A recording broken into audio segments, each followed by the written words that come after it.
Hi guys! This is Dave and welcome back to my YouTube channel. Whether you are health and fitness conscious or would like notifications from your wrist, fitness trackers in a form of smartband or smartwatch are almost a norm these days. If you are planning to get the latest one from Xiaomi which features an all-new display plus a specific health sensor which is very timely during this pandemic, then this one is for you.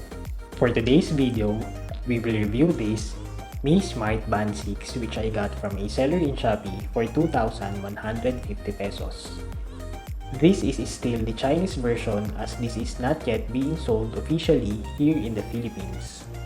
But don't worry as you can easily change its language to English using its mobile app. Let's start unboxing.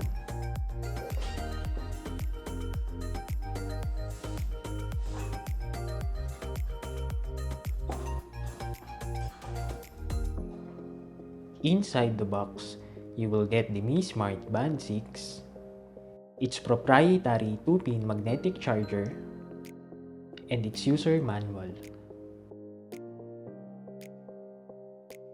Turn your Bluetooth on. Download Mi Fit app from Apple App Store or Google Play Store. Open its mobile app. Create your Mi account and choose Philippines for the region.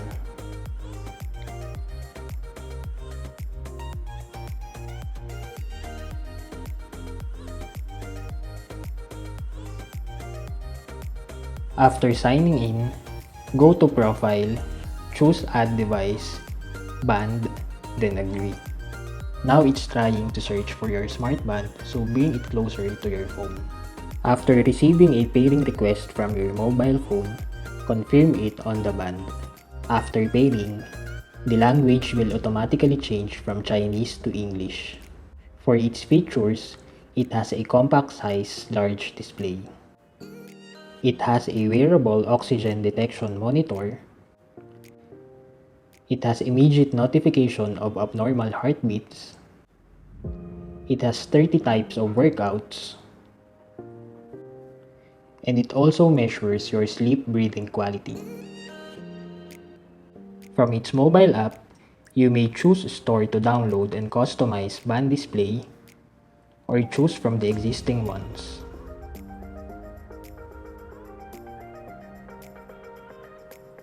For notifications and reminders, you may turn them on for incoming calls,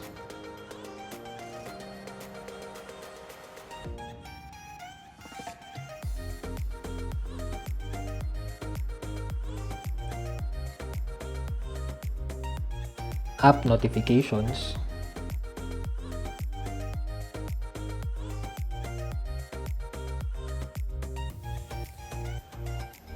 idle alert if inactivity lasts for 1 hour from 8 a.m. to 11 p.m. or whatever schedule you prefer, incoming SMS,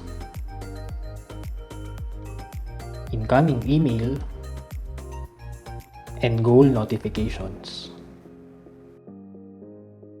For vibration, there is already a default one but you may also create your own vibration method. For health monitoring, you may configure the heart rate, abnormal heartbeat, sleep, and stress settings. For band settings, you may select the language, display settings to choose items or applications to be displayed on the band, shortcut settings for apps that can be accessed by swiping from right on the watch face, workout settings for workouts to be displayed on the band, lift wrist to view info, band lock when it's removed from your wrist, its night mode settings, and the band location. For app settings, we have event reminder, alarm, weather, and world clock. You may also find your band using Bluetooth, make it discoverable by nearby devices, You also have activity heart rate sharing, pairing restriction settings, and learn more about Mi Smart Band 6 features.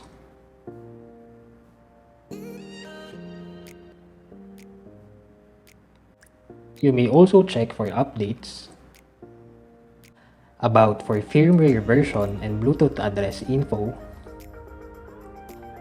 help for frequently asked questions about your device, and unpair your smart band from your mobile phone. This design is an oval-shaped capsule weighing 13 grams and measures 47.4 by 18.6 by 12.7 millimeters. This features an edge-to-edge 24-bit touchscreen display with 152 by 486 pixels resolution and a pixel density of around 326 ppi in a 3D scratch-resistant glass. This screen has an anti-fingerprint coating and can go as high as 450 nits in terms of brightness. It features a 1.53-inch AMOLED display.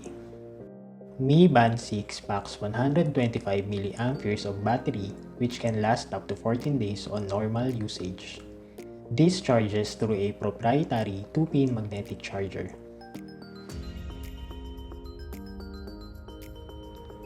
By using this, you can control music right from your wrist,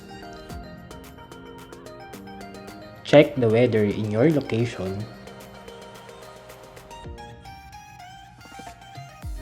and it also acts as a remote shutter for your camera.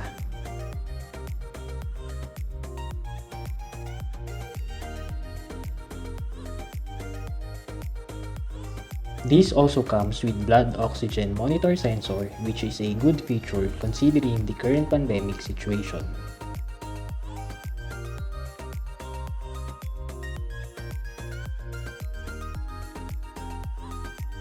For its other features, it has 24-hour sleep tracking, continuous heart rate monitoring, 30 sports activity tracking, and 50 meters water resistance. And that's it for my review of this Mi Smart Band 6.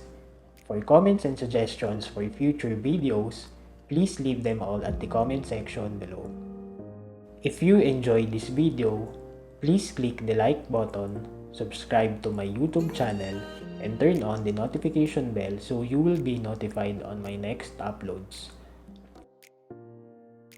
And by the way, congratulations to the lucky winner of our hashtag John Dave Munoz Mi Mouse giveaway last week. Thank you and stay safe. Bye!